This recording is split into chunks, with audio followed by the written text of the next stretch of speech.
Hello everyone, welcome to Target Pavat. I am Bhavna Verma and we are discussing the Lakshmikant for Public Administration.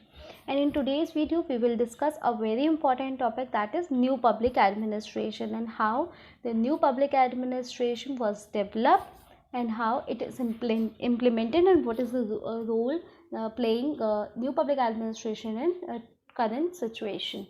So first, अगर ये question आता है exam में कि what is new public administration, तो एक outline design कर लेते हैं पहले हम। आज के टॉपिक में हम क्या क्या डिस्कस करेंगे। First we will discuss the introduction, then we will look at the circumstances for rises of the new public administration.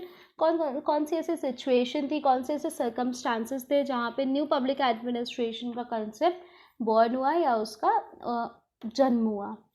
Development of new public administration, then we will look at the essence or characteristics of new public administration, then we will look at the difference between new public administration and traditional public administration। means जो नया public administration है और जो traditional public administration था जो पहले से था, उन दोनों में क्या अंतर है, क्या डिफरेंस है, वो हम देखेंगे।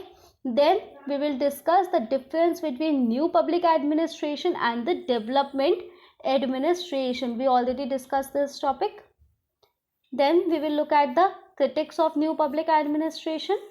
Then we have importance. Then at last we will discuss the difference between first Minnebrook and second Minnebrook conference. So first we will discuss the introduction of the topic. So when the traditional theory of public administration was amended and new ideas were included in the traditional theory, and this theory was called as the new public administration. जो traditional theory थी administration की, जो पारंपरिक theory थी, उसमें जो नए ideas हमने इंक्लूड किए बाय अमेंडमेंट। अमेंडमेंट का मतलब तो आप समझते हैं चेंजेस। सो नए आइडियाज़ हमने इंक्लूड किए, कुछ को एक्सक्लूड किया ट्रेडिशनल थ्योरी में, परंपरागत थ्योरी में जो हमने ऐड किया आइडियाज़, उसी कंसेप्ट को कहा गया न्यू पब्लिक एडमिनिस्ट्रेशन।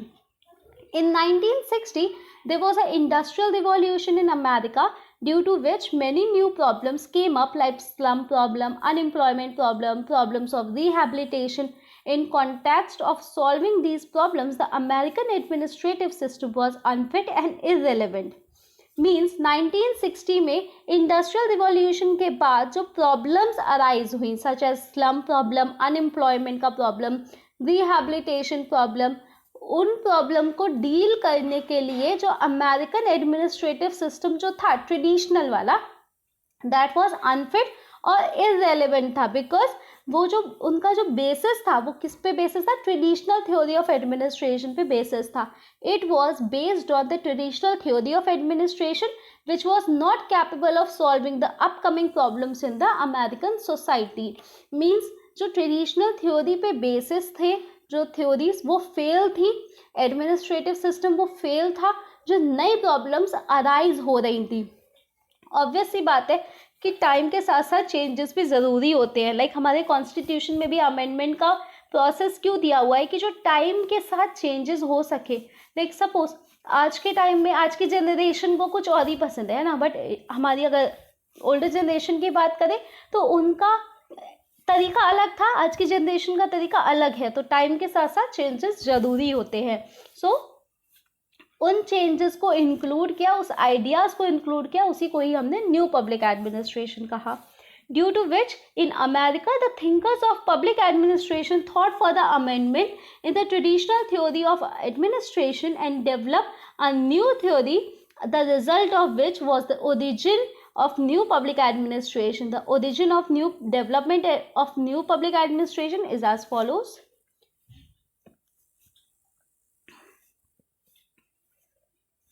जो आइडियाज इंक्लूड किए गए उनका नतीजा क्या निकला, origin of new public administration. वहाँ से ही नए पब्लिक एडमिनिस्ट्रेशन का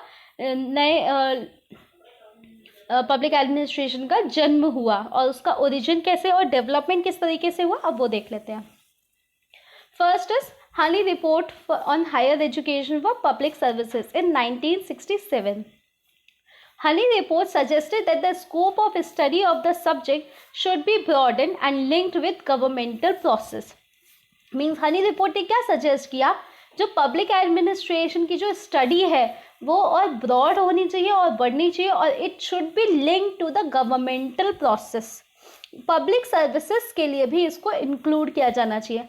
the report was also of the view that the national commission should be exert bold leadership in meeting the need of government for educated man power.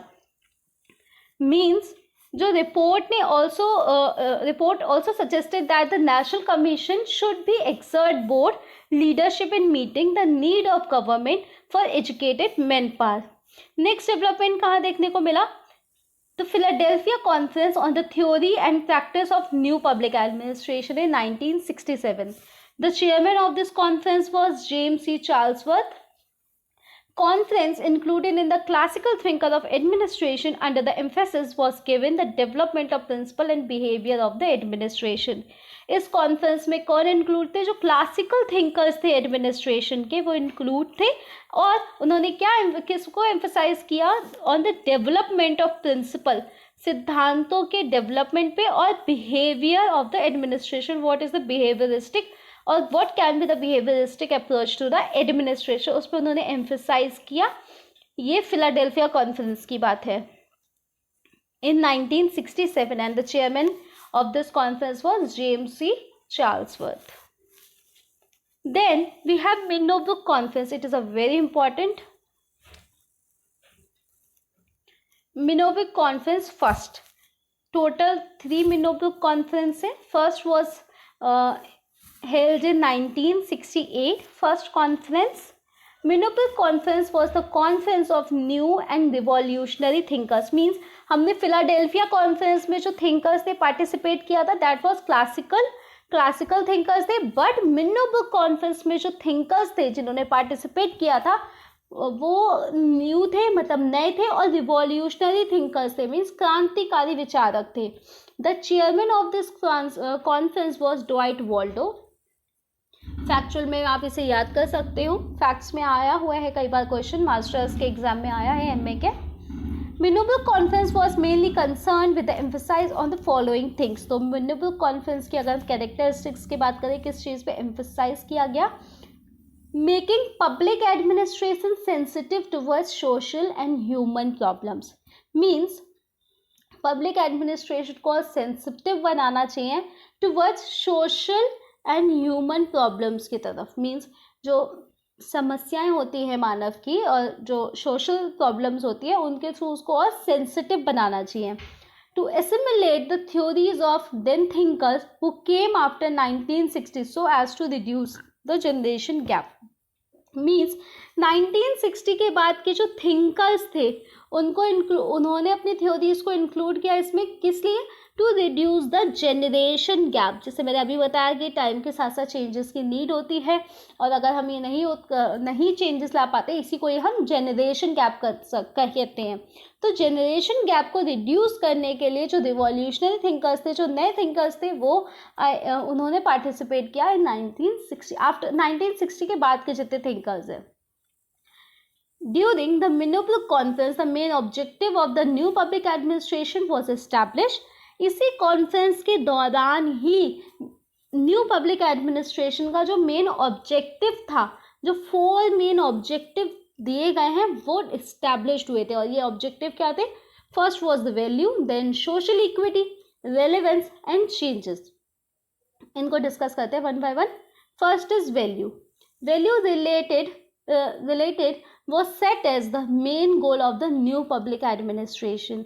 Means value is the main goal or main motive of the new public administration, which means that the administration should be sensible towards the human aspects and priorities behavior than carry out in its work. Means administration should B sensible. Administration को sensible होना चाहिए towards human aspects, मनुष्य की समस्याओं के प्रति, उनको priorities बनाना चाहिए उनके बिहेवियर के लिए, और अपने काम को करने के लिए उसी अप्रोच के साथ अपने काम को करना चाहिए एडमिनिस्ट्रेशन को।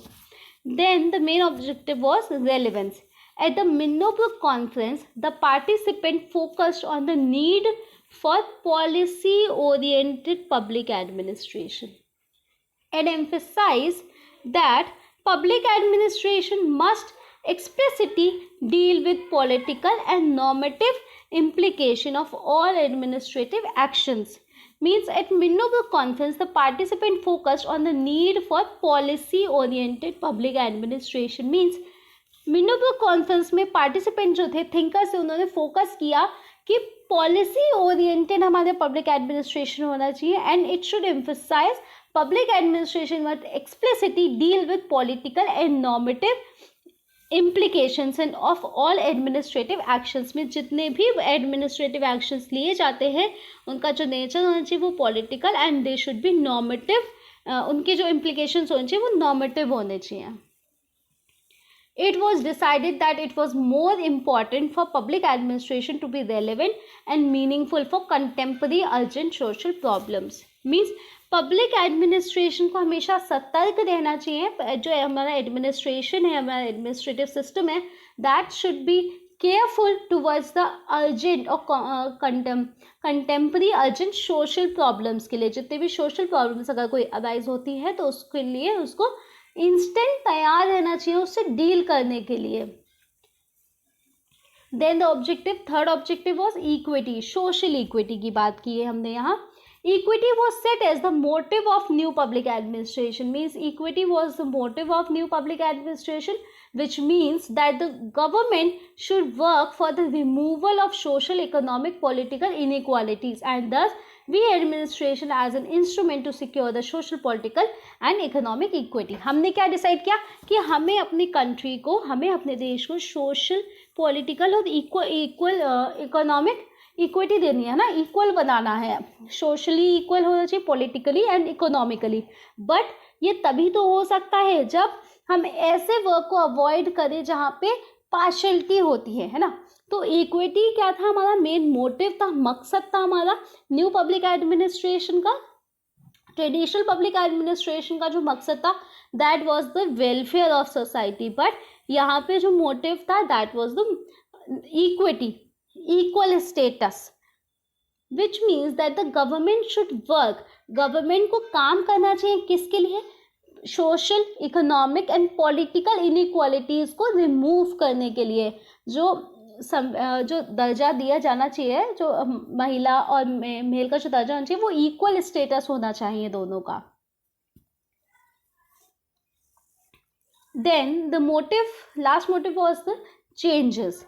Social changes were the main objective of NPA. तो सोशल चेंजेस भी हमने यहाँ पे सोशल चेंजेस की बात की. तो इन शॉर्ट हम कह सकते हैं कि फर्स्ट मिनोबर कॉन्फ्रेंस में हमने जो मेजर पार्ट या जो मेजर फोकस था वो से हमारा सोशल था, नॉट पॉलिटिकल, नॉट इकोनॉमिकल. पैसा कमाना नहीं था, सिर्फ सोशल था हमारा focus. Sorry, social changes were the main objective of NPA, which means that the government should work for securing social, political, economic changes by using the administration as an instrument.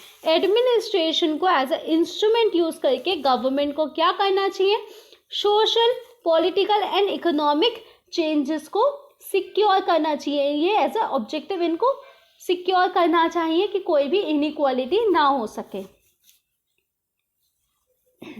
तो हमने देखा new public administration कब arise हुआ, after industrial revolution. New public administration concept was evolve और arises. Then हमने देखा कि new public administration के कैरेक्टरिस्टिक्स और एसेंस देखे. Then we looked at the objectives of the new public administration. अब हम देखेंगे what is the difference between classical and new public administration और traditional versus new public administration. Traditional administration की बात करते हैं. तो traditional administration was based on the theory of dichotomy of politics and administration. ये ऑलरेडी हम discuss कर चुके हैं फर्स्ट चैप्टर में, लेक्चर 1 में हमने ऑलरेडी डिस्कस किया था. But new public administration refuse this theory, dichotomy of politics and administration. इसने रिफ्यूज किया इस पॉलिसी को. और traditional administration was followed the policy of dichotomy of politics and administration. Next differences, classical administration supported the concept of bureaucracy, means नौकरशाह के concept को support किया कि administration should be run by officials of the government, while new public administration ने किसको encourage किया, democracy को encourage किया। इन्होंने एनकरेज किया कि public participation is also important in administration. Next differences, classical administration supported, अब ऑब्वियस सी बात है जब यहाँ पे एडमिनिस्ट्रेशन ही गवर्नमेंट ही ऑफिशियल्स की होगी तो उन्होंने सेंट्रलाइजेशन पे फोकस किया। एंड न्यू पब्लिक एडमिनिस्ट्रेशन ने पब्लिक पार्टिसिपेशन को एनकरेज किया, पब्लिक पार्टिसिपेशन पे फोकस किया, मीन्स ज़्यादा से ज़्यादा जॉब होगी, ज़्यादा से ज़्यादा पीपल एडमिनिस्ट्रेशन में पार्टिसिपेट करेगी, तो इन्होंने फोकस किया डिसेंट्रलाइजेशन कंसेप्ट पे। मीन्स सेंट्रलाइजेशन का मीन्स होता है लाइक सपोज कि कोई ऑर्गेनाइजेशन है, जितने भी मैनेजमेंट या जितने भी डिसीजंस हैं वो सिर्फ मैनेजमेंट के थ्रू लिए जाएंगे। बट डिसेंट्रलाइजेशन में क्या है, there are numbers of departments, और जितने भी एडमिनिस्ट्रेटिव डिसीजंस होंगे उन डिपार्टमेंट्स के हेड के थ्रू लिए जाएंगे। नेक्स्ट इज क्लासिकल एडमिनिस्ट्रेशन में जो फोकस किया गया सिर्फ वर्क प्रोफिशिएंसी पे फोकस किया गया, वर्क कैसा है आपका सिर्फ उस पर फोकस किया गया। While public administration, new public administration में वर्क प्रोफिशिएंसी के साथ साथ एथिक्स पे भी फोकस किया गया। Classical administration was economically oriented administration, means उसका मोटिव था इकोनॉमिकली स्टेबल बनाना कंट्री को। बट न्यू पब्लिक एडमिनिस्ट्रेशन का जो मोटिव था कि इकोनॉमिकली के साथ साथ सर्विस मोटिव भी था उनका, should not be economically based but should be based on service motive, की सर्विसेज कैसी प्रोवाइड कर रहे हैं, सर्विस मोटिव पे उन्होंने वर्क किया। Next difference was efficiency was more emphasize, means efficiency पे फोकस किया, और न्यू पब्लिक एडमिनिस्ट्रेशन में एम्फेसाइज ऑन पब्लिक वेलफेयर, लोगों के वेलफेयर पे, पब्लिक वेलफेयर पे उन्होंने फोकस किया। Rules and regulation were strictly followed, rules and regulation classical administration में फॉलो किए जाते थे, और वाइल न्यू पब्लिक एडमिनिस्ट्रेशन में rules and regulation were more flexible in nature, means जहाँ भी अमेंडमेंट की नीड है, चेंजेस की रिक्वायरमेंट है, ज़रूरत के साथ उसको चेंज किया जा सकता है, अमेंडमेंट्स किए जा सकते हैं। क्लासिकल पब्लिक एडमिनिस्ट्रेशन का जो इम्पैक्ट था वो ज़्यादा पावरफुल था, मोर इम्पैक्टफुल था, वाइल न्यू पब्लिक एडमिनिस्ट्रेशन में it was more change oriented, उनका क्या था कि चेंजेस लाने हमें सोसाइटी में for betterment of the country. The thinkers of new public administration did not consider the classical theory as an instrument of improvement, but rather as a conventional, imaginary and traditional theory. Classical theory को new public administration के जो thinkers थे उन्होंने as an instrument of improvement तो use नहीं किया। Instrument of improvement का मतलब यहाँ पे क्या है कि इंस्ट्रूमेंट का मतलब आप बोल सकते हो यंत्र, मीन्स कुछ साधन, इम्प्रूवमेंट का साधन उन्होंने नहीं देखा, बल्कि उन्होंने इसको क्या बोला, conventional and old traditional theory कहा। इसको इमेजिनरी थ्योरी है कि बस इमेजिन में ये प्रैक्टिकल ये नहीं है। The theory of new public administration did not work on the context of American society, but remained as a rule, was not successful in a practical way. Means American society पे वो implement नहीं हो पाई, work नहीं कर पाई, और बस वो एक रूल बन के रह गई और सक्सेसफुल बिल्कुल भी नहीं थी प्रैक्टिकल वे में। वाइल न्यू पब्लिक एडमिनिस्ट्रेशन वो successful in a practical way. These theories remain just as a traditional और conventions. There are two reasons for this, दो रीजन जो इसके बताए गए हैं।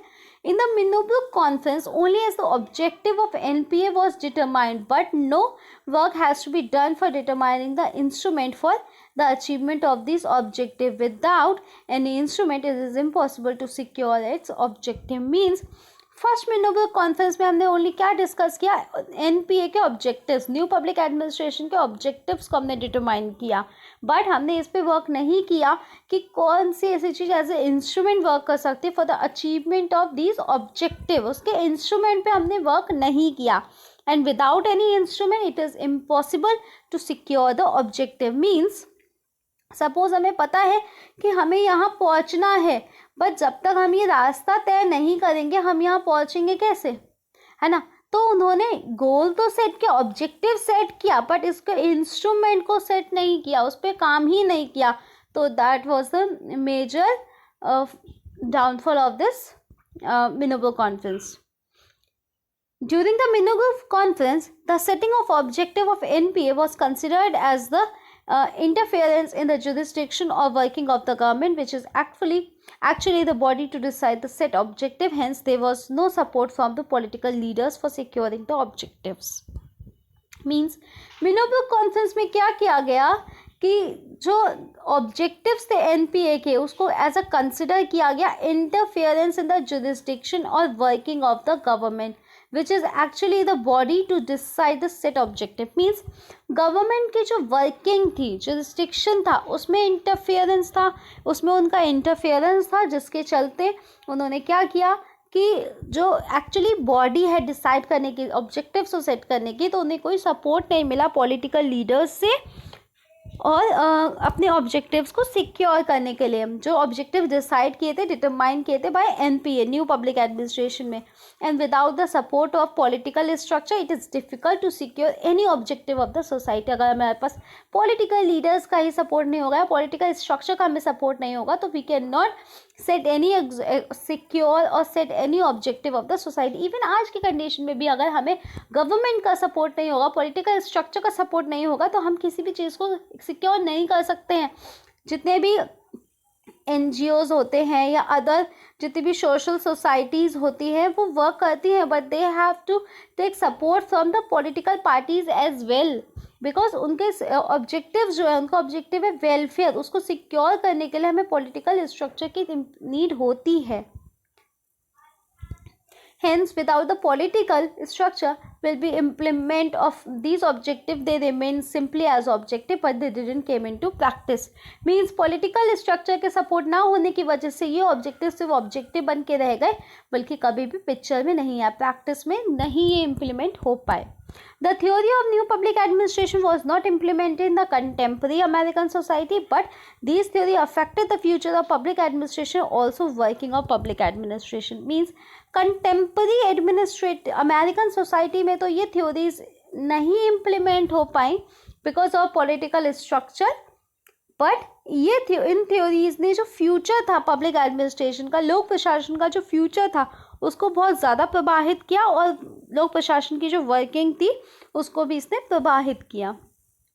The manner in which was develop in the capitalistic nations in the same way development administration came into existence for developing country whose objective was to similar to that of new public administration. जिस condition में new public administration concept हमारे सामने आया था, develop capitalistic nation में आया था, means America में ये कंसेप्ट डेवलप हुआ था, in a same way development administration भी हमारे सामने आया. मीन्स न्यू पब्लिक एडमिनिस्ट्रेशन का अगर हम बर्थ माने कि कहाँ हुआ था इसका जन्म, तो डेवलप कैपिटलिस्टिक नेशंस में हुआ था जैसे कि अमेरिका. बट अगर हम डेवलपमेंट एडमिनिस्ट्रेशन का जन्म की बात करें, it came into existence for developing country, developing countries के लिए आया था such as India, whose objective was to similar to that of new public administration, जिनका ऑब्जेक्टिव सिमिलर ही था न्यू पब्लिक एडमिनिस्ट्रेशन के जैसे. ये था आपका फर्स्ट मिनोबर्ग कॉन्फ्रेंस. अब हम डिस्कस करेंगे what is second Minnowbrook conference. First मिनोबर्ग conference was held in 1968 and second Minnowbrook conference was held in 1988 in September. And first मिनोबर्ग conference के जो चेयरपर्सन थे, चेयरमैन थे, that was Dwight Waldo. First and the second Minerva conference was organized in different social, cultural, political and economic conditions. First और second Minnowbrook conference की जो conditions थी वो अलग अलग थी, सोशल, पॉलिटिकल, इकोनॉमिक सारी कंडीशंस अलग थी. बिकॉज फर्स्ट मिनोबर्ग कॉन्फ्रेंस में हमने सोशली वर्क करना स्टार्ट किया था. The Minnowbrook conference first was held when securing public interest and role of government और administration was to be determined. फर्स्ट मिनोबर्ग कॉन्फ्रेंस जब हुआ था तो हमारा जो मेन मोटिव था वो सिक्योर करना था किसको, पब्लिक इंटरेस्ट को, रूल्स ऑफ द गवर्नमेंट और एडमिनिस्ट्रेशन को सिक्योर करना था. Whereas second Minnowbrook conference was held when liberalisation was started and in the time the role of private and autonomous organization was to be determined. Means during first मिनोबर्ग conference हमारा जो major motive था वो public interest था, government के role को, administration के role को determine करना था। बट सेकेंड मिनरल कॉन्फ्रेंस जब स्टार्ट हुआ तो लिबरलाइजेशन एज ऑलरेडी स्टार्ट हो चुकी थी, और उस टाइम पे क्या था, प्राइवेट और ऑटोनॉमस ऑर्गेनाइजेशंस का जो मोटिव था, जो रोल था, उसको डिटरमाइन करना था। The main objective of second mineral conference are, in the Minnopur conference, first, actually what is the right work of the administration was determined, but in the second Minnopur conference the matter is that what emphasized was that what is the correct procedure of doing the right work of administration, so that of the objective is right in the Minnopur conference. Second means first Minnowbrook conference में हमारा क्या मतलब था, हमने ये देखा था कि प्रशासन का सही कार्य क्या है, प्रशासन का सही काम क्या है, हमने ये देखा था फर्स्ट मिनोबल कॉन्फ्रेंस पे। बट सेकंड मिनोबल कॉन्फ्रेंस में हमने किस पे फोकस किया, किसको एम्फसाइज किया कि what is the correct procedure of doing the right work, उस सही काम को करने का भी सही तरीका क्या है, मीन्स प्रशासन का सही काम क्या है, ये हमने फर्स्ट में देखा था। सेकंड में हमने देखा प्रशासन का जो सही काम है, प्रशासन का जो काम है उसको करने के लिए सही तरीका कौन सा है, what is the correct procedure of doing the right work of the administration, so that the objective decided in the Minnowbrook conference first could be given a practical aspects. Means जो फर्स्ट क्या था कि अगर हमने ये देखा कि कौन सा तरीका सही है, ये हमने फर्स्ट में डिसाइड किया, बट उसका जो प्रोसीजर क्या है वो हमने सेकंड में डिसाइड किया। उससे क्या होगा कि फर्स्ट मिनोबुक कॉन्फ्रेंस में जो करेक्ट सही काम जो डिसाइड किया गया उसको करने के लिए हम कौन से प्रैक्टिकल एस्पेक्ट्स ऐसे यूज़ कर सकते हैं, उसको हमने सेकंड में डिस्कस किया। The subject matter of public administration were checked so that the public administration may be applied in a practical way. जो subject matter था of public administration was checked and public administration may be applied in a practical way, में ये public administration apply हो सके। The future of public administration was cancelled. The theories of the upcoming thinkers of 60s and 80s were given a thought. जो upcoming thinkers थे उनकी theories को भी preference दी गई। Administration doing with being socially equal should be work proficient economical. Means जो administration था वो socially equal हो गया था, स्टार्ट हो चुका था इक्वल होना, और जो वर्क प्रोफेशन था इकोनॉमिकल भी वो इक्वल था। The tax payer of the country with the aid of the taxes participate in deciding the work of social development, hence in this is the responsibility of the government that it should keep in mind the interest of these taxpayers, for which it is necessary to make rational utilization of economic resources. Means जो tax payer थे countries के उनको aid of taxes, means tax में जो राहत होती है उसमें पार्टिसिपेट करने का मौका मिला, और जो सोशल डेवलपमेंट के लिए उन्होंने वर्क किया। This is responsibility of the government that it should keep in mind the interest of these tax payer, for which it is necessary to make rational utilization of economic resources. Hence, in the second conference, individual interest along with the social interest was also kept in mind. Means क्या था, individual second conference में जो major motive या फिर जो outcome निकला उसका क्या था कि इंडिविजुअल इंटरेस्ट के साथ साथ सोशल इंटरेस्ट पे भी फोकस किया। यहाँ पे इंडिविजुअल इंटरेस्ट क्या है, जो टैक्स पेयर का इंटरेस्ट था, जितने भी लोग टैक्स पे कर रहे थे उनका जो इंटरेस्ट था, और साथ साथ सोशल इंटरेस्ट जो हमने ऑलरेडी अभी डिस्कस किया कि क्या प्रोसीजर है सही तरीके से काम को करने का। Few other points than these were especially emphasized in the second Minnopur conference, and these points are as follows. Administration should be made more economic and work proficient. Extravagancy and corruption should be reduced in administration. Corruption should be reduced, ये तो obvious सी बात है, आज भी reduce होना ही चाहिए corruption. Government control should be reduced. Means government का जो control है that should be reduced so that we can work on the privatization और decentralization के concept पे हम work कर सकें.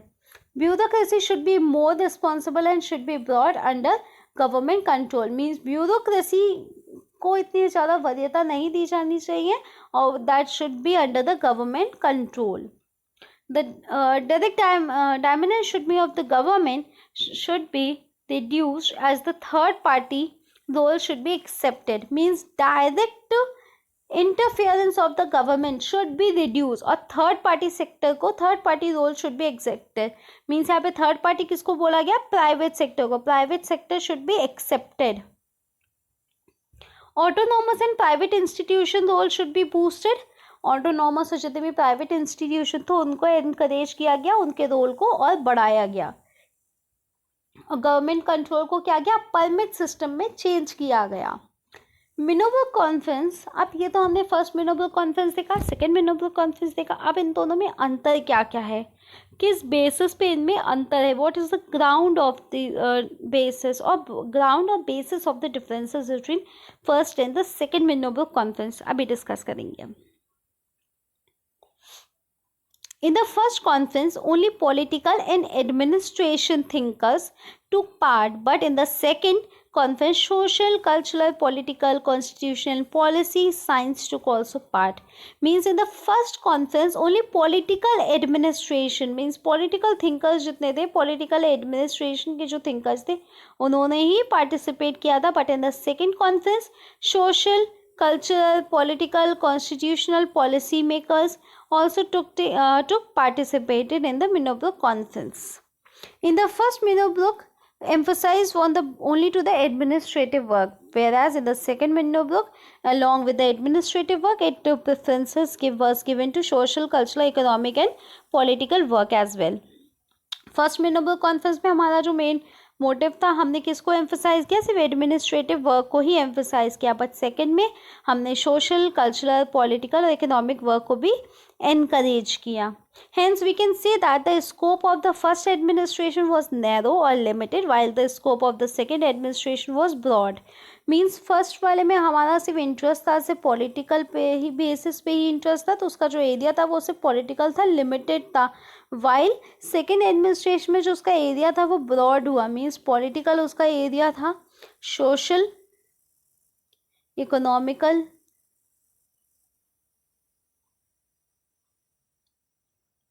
है ना, तो उसका एरिया भी क्या था? वो भी ब्रॉड था सेकेंड मिनोबर्ग कॉन्फ्रेंस का। whose theories were mainly theoretical, whereas the thinkers of the second administration were more practical. Means theories जो फर्स्ट मिनोबर्ग कॉन्फ्रेंस की थी वो थ्योरीज ज़्यादा थी, while the second Minnowbrook conference के जो थिंकर्स थे उनकी जो थ्योरीज थी वो मोर प्रैक्टिकल थी नेचर में। Civilized were the solution for presenters, but though there was many social, economical, cultural problems with differences in the second Minnobrook conference or first Minnobrook conference came into existence, still a huge similarities seen in context of various work. Means इतने differences होने के बाद भी first और second conference में, Minnowbrook conference में कुछ similarities हैं, उनको एक बार डिस्कस कर लेते हैं। That we will discuss in our next video. Differences between new public administration and development administration. So new public administration तो हमने पढ़ा, अभी क्या होता है अब हम डिस्कस करेंगे what is development administration. So development administration का मतलब क्या होता है? To form a implement the policy, means नए नए policies को बनाना और उनका implementation. Development of public administrative machinery, in other words increase in these efficiency. Means development of public administrative जितनी मशीनरी है उनको इम्प्रूव करना, उनका डेवलपमेंट, और अदर वर्ड्स में अगर कहा जाए तो इंक्रीज इन द एफिशिएंसी को इंक्रीज करना। Administration of development function and execution of social economic programme.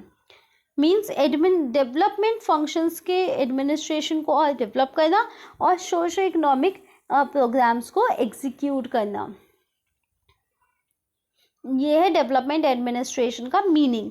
अब इनमें सिमिलैरिटी क्या है? First similarity is change oriented, means दोनों ही चेंज ओरिएंटेड है, दोनों ही चेंज लाना चाहते हैं। Second is client centre, client centric है दोनों।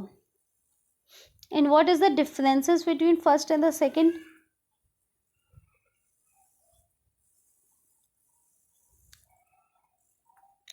डिफरेंसेस की अगर हम बात करें, origin of public administration, origin of development public administration after Second World War, mainly in 1950, while the origin of new public administration 1960. Development administration का जन्म हुआ था 1950 में, while न्यू पब्लिक एडमिनिस्ट्रेशन का जन्म हुआ था 1960 में। Development administration is mainly connect with those countries of Asia, Africa, Latin America in which colonialism, while the NPA is concerned with the capitalist country of USA and Europe. Means development administration का जो that occurs or that concern with the countries of Asia, Africa, Latin America and which colonialism, while जो कोलोनिज्म country थी उन पे ही focus था development administration का, while दो फोकस था न्यू पब्लिक एडमिनिस्ट्रेशन का किस पे था, कैपिटलिस्ट कंट्री पे था, such as USA and Europe. Total 3 Minnowbrook conference हुए हैं। First was headed by the LD Voigt, second was headed by the George Frederickson and third was headed by George Mario Leary. First was held in the 1968 and second was held in the 1988 and the last one but not the least third was held in the 2008. एक बार third Minnowbrook conference को देख लेते हैं। What is third Minnowbrook conference? अगर हम इसके theme की बात करें तो थर्ड मिनोबल कॉन्फ्रेंस का मतलब था जो था फ्यूचर ऑफ एडमिनिस्ट्रेशन डिसाइड करना, future of public services and future of public management को डिसाइड करना और सिक्योर करना। तो यहाँ पे आपका ये टॉपिक ख़त्म हुआ। इस टॉपिक में हमने डिस्कस किया कि पब्लिक एडमिनिस्ट्रेशन और न्यू पब्लिक एडमिनिस्ट्रेशन में क्या क्या डिफरेंस है, कैसे ये टॉपिक डेवलप हुए और क्या डिफरेंसेस हैं डेवलपमेंट और न्यू पब्लिक एडमिनिस्ट्रेशन में। उसके बाद हमने देखा इसमें मिनोबल कॉन्फ्रेंस के बारे में। मिनोबल कॉन्फ्रेंस को थोड़ा अच्छे से पढ़ लीजिएगा बिकॉज ये कभी कभी एग्जाम में क्वेश्चन आ जाता है।